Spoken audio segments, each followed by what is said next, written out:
প্রিয় ভাই বোনেরা, আসসালামু আলাইকুম। আশা করি যে যেখানেই আছেন আল্লাহর রহমতে আলহামদুলিল্লাহ ভালো আছেন। আজকে আপনাদের সামনে আমি একটি খুব গুরুত্বপূর্ণ বিষয় নিয়ে আলোচনা করতে চাইছি। অর্থাৎ আমার যে চিন্তা ভাবনা, সেই চিন্তা ভাবনাগুলো আপনাদের সাথে একটু শেয়ার করতে চাইছি। যে বিষয়টি বলবো এই বিষয়টি অনেক গুরুত্বপূর্ণ বিষয় এবং অনেক বিরাট বিষয়। কিন্তু সময় যেহেতু কম, সংক্ষেপে আপনাদের সামনে এই গুরুত্বপূর্ণ বিষয়টির সম্পর্কে আমার চিন্তাভাবনা তুলে ধরতে চাই। বিষয়টি কি? নিশ্চয়ই অনেকে ভাবছেন, বিষয়টির সাথে জড়িত আমাদের এই প্রিয় মাতৃভূমি বাংলাদেশের ভবিষ্যৎ। বিষয়টির সাথে জড়িত আমাদের ভবিষ্যৎ বংশধর বা ভবিষ্যৎ প্রজন্ম। নিশ্চয়ই ধরে ফেলেছেন অনেকে। জি, যারা ধরে ফেলেছেন তাদের জন্য বলছি, বিষয়টি হচ্ছে শিক্ষা। শিক্ষাই হচ্ছে জাতির মেরুদণ্ড। কাজে এই শিক্ষাকে যদি আমরা সঠিকভাবে, শিক্ষা ব্যবস্থাকে যদি আমরা সুন্দরভাবে সঠিকভাবে গড়ে তুলতে না পারি, তাহলে জাতি হিসাবে হয়তো আমাদের উঠে দাঁড়াতে অনেক কষ্ট হবে। এই শিক্ষা ব্যবস্থাটির মধ্যে প্রথম বিষয়টি হচ্ছে প্রাইমারি প্রাইমারি শিক্ষা ব্যবস্থা। প্রাইমারি শিক্ষা ব্যবস্থাটাকে আমরা একটু সুন্দর করে গুছিয়ে সাজাতে চাই। দেখুন, আপনি যদি একটি ভালো আম গাছ চান, ভালো কোয়ালিটির যদি আঁটি হয়, অর্থাৎ বীজটা যদি ভালো হয়, নিশ্চয়ই তাহলে ফলনটাও ভালো হবে, গাছটাও ভালো হবে। কারেক্ট, ঠিকই ধরতে পেরেছেন আপনারা। আমরা প্রথমে গুরুত্ব দিতে চাই আমাদের শিক্ষা ব্যবস্থার প্রাইমারি স্কুলের যে শিক্ষক আছেন সেই শিক্ষকদের ট্রেনিংয়ের উপরে। এই শিক্ষকদেরকে আমরা ট্রেনিং দিতে চাই। যারা শিক্ষক আছেন তাদেরকে আমরা ট্রেনিং দিয়ে তাদের কোয়ালিটিটা আমরা ইমপ্রুভ করতে চাই। কারণ আমরা মনে করি শিক্ষক যদি ভালো ট্রেনিং পান, তাহলে অবশ্যই শিক্ষক তার যে শিক্ষার্থী থাকবে তাকে ভালো করে পড়াতে পারবেন, ভালো করে লেখাপড়া শেখাতে পারবেন। এবং সেই জন্যই আমরা একটি নতুন বিষয় ইন্ট্রোডিউস করতে চাচ্ছি। সেটি হচ্ছে ওয়ান টিচার ওয়ান ট্যাব। আপনারা হয়তো চিন্তা করতে পারেন, জিজ্ঞেস করতে পারেন, ওয়ান টিচার ওয়ান ট্যাবটা কি? বাংলাদেশে খুব সম্ভবত ৩.৫ লক্ষের এরও কিছু বেশি প্রাইমারি শিক্ষক আছেন, সরকারি বেসরকারি সব মিলিয়ে। আমরা প্রথমে সরকারি প্রাইমারি স্কুল দিয়ে শুরু করতে চাইছি। আমরা এই টিচারদের কাছে ছোট ট্যাব বা কম্পিউটার পৌঁছে দিতে চাচ্ছি প্রথমে। আমরা যদি এই সকল টিচারকে ঢাকা শহরে বা বিভাগীয় শহরে নিয়ে এসে ট্রেনিং দেই, তাহলে দেখা যাবে যে অনেক খরচ হবে রাষ্ট্রের, সময়ও নষ্ট হবে। সেই জন্য আমরা এই ট্যাবটা পৌঁছে দিতে চাচ্ছি। আমরা শিক্ষকদের কাছে পৌঁছে দিব এবং তাদের কিভাবে এটি পরিচালনা করবেন তারা, কিভাবে এটি চালাবেন তারা, জেলায় জেলায় আমরা তাদেরকে সেটি শিখাবো। তারপরে তারা তাদের উপজেলা, ইউনিয়ন, গ্রামে ছড়িয়ে ছিটে পারবেন। ফলে অর্থাৎ একেকজন টিচারের কাছে একেকটা কম্পিউটার থাকবে। সেই কম্পিউটারের মাধ্যমে ঢাকা থেকে বসে একজন শিক্ষক ভালো কিছু ট্রেনিং তাদেরকে দিতে পারবেন। অথবা একজন শিক্ষক যে যশোরে আছেন, সে দেখা যাবে কুড়িগ্রামের একজন শিক্ষককে ভালো কোনো একটি বিষয় ট্রেনিং দিতে পারলেন। অথবা চট্টগ্রামে একজন শিক্ষক আছেন, সে হয়তো দিনাজপুরের ছাত্রছাত্রীদেরকে ভালো কোনো একটি বিষয়, শিক্ষার কোনো একটি সাবজেক্ট বিষয় ভালো করে পড়াতে পারবেন।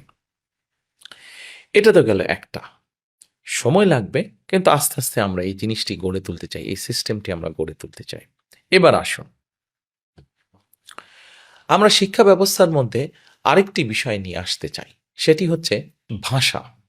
দেখুন, আমরা সকলে বাংলা বলছি, আমাদের অনেক ছেলেমেয়েরা, আমাদের অনেক সন্তানেরা ইংরেজিও বলছে অনেকে।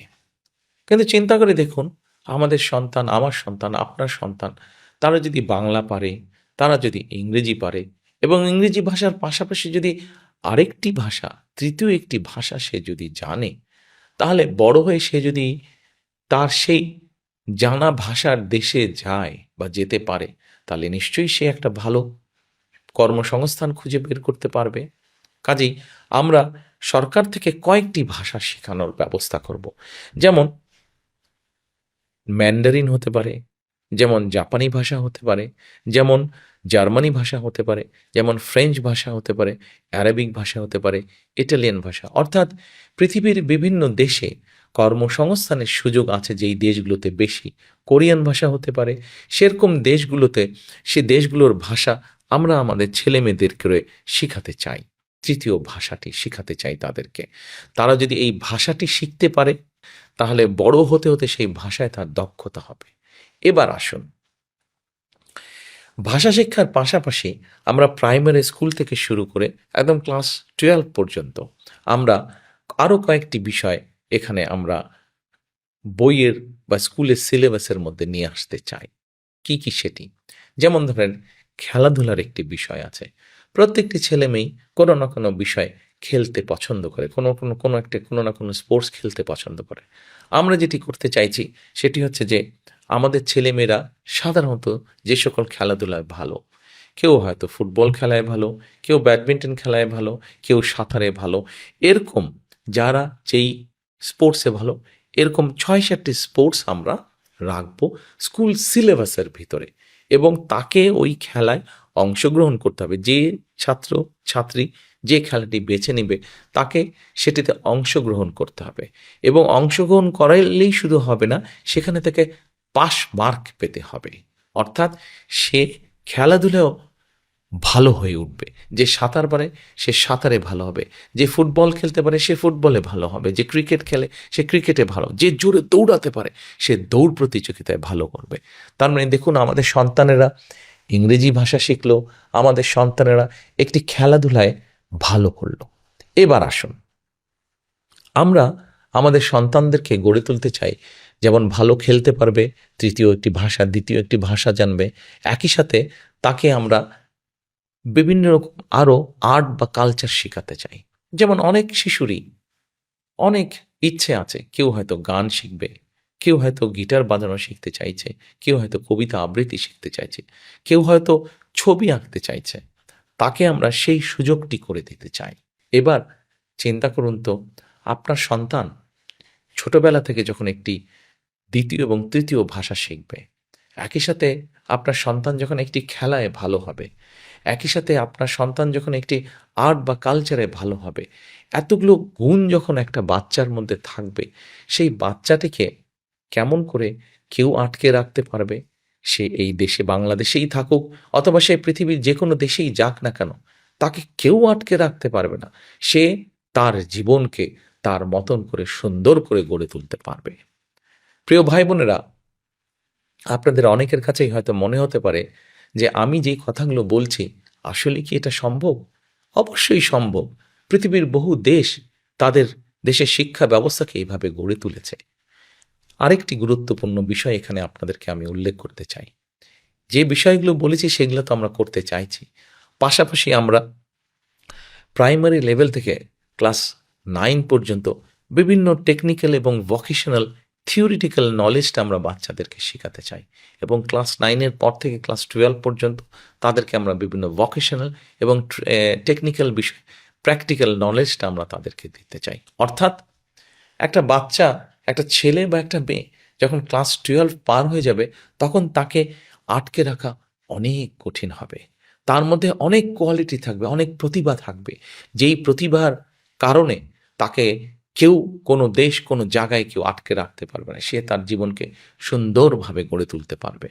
প্রিয় ভাই বোনেরা, আমাদের শিক্ষা ব্যবস্থাকে আমরা কিভাবে গড়ে তুলতে চাই সেটি আপনাদের সামনে খুব সংক্ষেপে আমি আপনাদের সামনে তুলে ধরলাম। হ্যাঁ, আমাদের এই সুফলটি পেতে একটু সময় লাগবে, কিন্তু আমরা সকলে মিলে যদি চেষ্টা করি, আমরা সকলে মিলে যদি আমাদের আগামী প্রজন্মকে, ভবিষ্যৎ প্রজন্মকে এভাবে বিভিন্ন প্রতিভা দিয়ে গড়ে তুলি, তাহলে আজ না হোক কাল, কাল না হলে পরশু, না হলে তো অবশ্যই তার পরের দিন ইনশাল্লাহ আমরা একটা অনেক শক্তিশালী, প্রতিভাবান একটি দেশ আমরা গড়ে তুলতে সক্ষম হব। আসুন, আমরা সকলে মিলে যদি চেষ্টা করি, আমরা সকলে মিলে যদি কাজ করি, তাহলে অবশ্যই আমরা আমাদের সেই প্রত্যাশিত বাংলাদেশ গড়ে তুলব। সেজন্যই কিন্তু আমি বলি, করব কাজ, গড়ব দেশ, সবার আগে বাংলাদেশ। আল্লাহ হাফেজ।